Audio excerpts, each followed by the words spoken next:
And welcome everyone to VV education studies. आज हम लोग सब्जेक्ट रिव्यू के बारे में बात करेंगे। सब्जेक्ट कौन सा?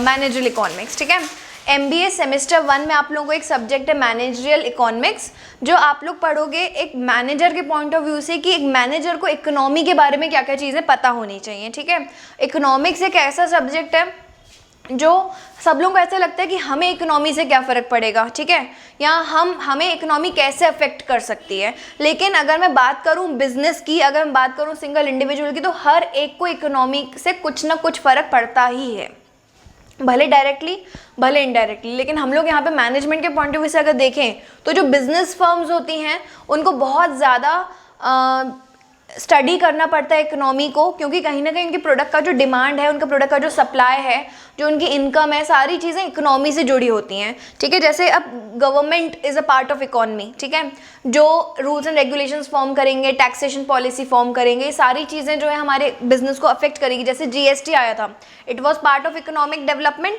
और उसने मेरे बिजनेस को भी अफेक्ट किया। डीमोनेटाइजेशन आया, it is part of economics, जो मेरे बिजनेस को अफेक्ट किया। तो ऐसे बहुत सारे कंपोनेंट्स होते हैं हमारी इकोनॉमी में जो मेरे बिजनेस को अफेक्ट करते हैं। That is why this subject is very important for every manager to study. तो इसलिए इस सब्जेक्ट को इंट्रोड्यूस किया गया है MBA के कोर्स में। तो हम लोग देख लेते हैं। तो पूरा आपका स्प्लिटअप 5 यूनिट्स का है। यूनिट 1 में आप पढ़ने वाले हैं इकोनॉमिक्स एज ए सब्जेक्ट का इंट्रोडक्शन, कि इकोनॉमिक्स क्या होता है। इकोनॉमिक्स के 2 फर्दर सब्जेक्ट्स होते हैं, micro economics and macro economics. इनके बीच में हम डिफरेंस वगैरह पढ़ने वाले हैं। ठीक है, देन आप पढ़ने वाले हैं डिमांड के बारे में। Demand is one of the अगर मैं इकोनॉमिक्स को एक कॉइन मानूँ तो डिमांड और सप्लाई उसके 2 साइड्स हैं, हेड्स एंड टेल्स। ठीक है, तो demand being the most important side, because ये कंज्यूमर, पूरा जो इकोनॉमी है वो कंज्यूमर के बेसिस पे चलता है। अगर किसी कंट्री में लोग खर्च करना बंद कर दें तो वो इकोनॉमी जो है उसकी ग्रोथ रुक जाएगी।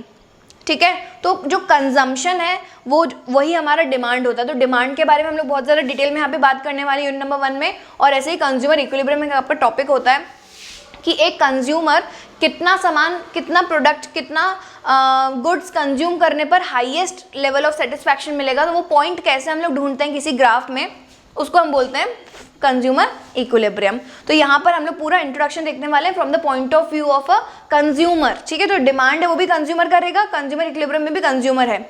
जो दूसरा हमारा पार्ट है यूनिट 2, उसमें हम लोग पूरा बात करने वाले हैं किसके बारे में? एक प्रोड्यूसर के बारे में। तो एक साइड आप कंज्यूमर का पढ़ेंगे, क्योंकि देखो अगर आप प्रोड्यूसर हो तो भी आपको कंज्यूमर का पता होना चाहिए। ठीक है, और प्रोड्यूसर का तो हमें पढ़ना ही है, बिकॉज हम लोग तो मैनेजर्स बनने वाले हैं in future, right.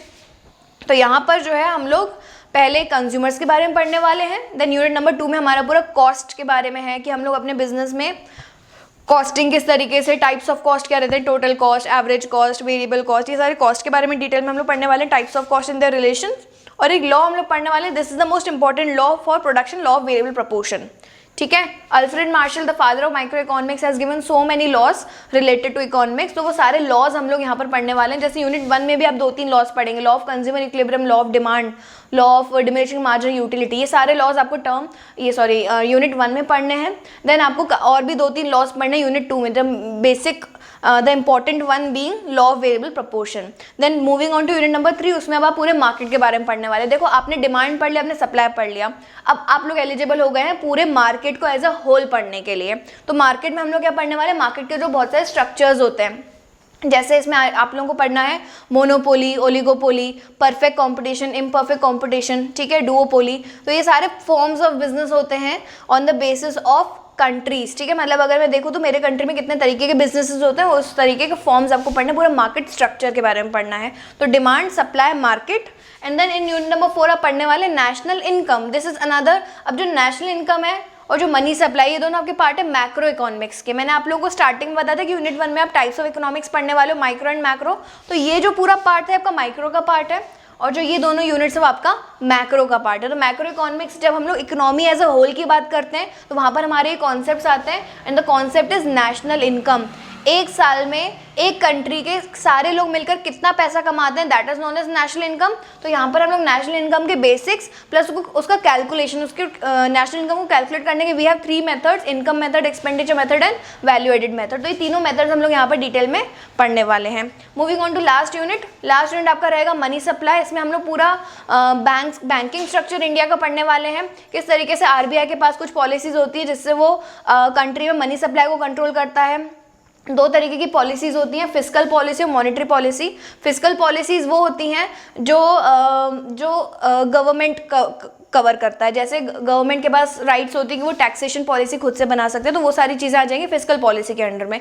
Monetary policies, RBI के पास क्या क्या पॉलिसीज़ होती हैं जो हम लोग इकोनॉमी में देखते हैं, कैश रिजर्व रेशियो का इंक्रीज एंड डिक्रीज होना, बैंक रेट का इंक्रीज एंड डिक्रीज होना, ये सारा पार्ट हम लोग काय में पढ़ने वाले हैं, monetary policies. Monetary policies are framed by RBI and fiscal policies are framed by government. Then हम लोग देखने वाले हैं हमारे फॉरेन के साथ क्या रिलेशंस है in the form of statement known as balance of payment and balance of trade. तो ये आपका एक समराइज्ड व्यू था सारे यूनिट्स का।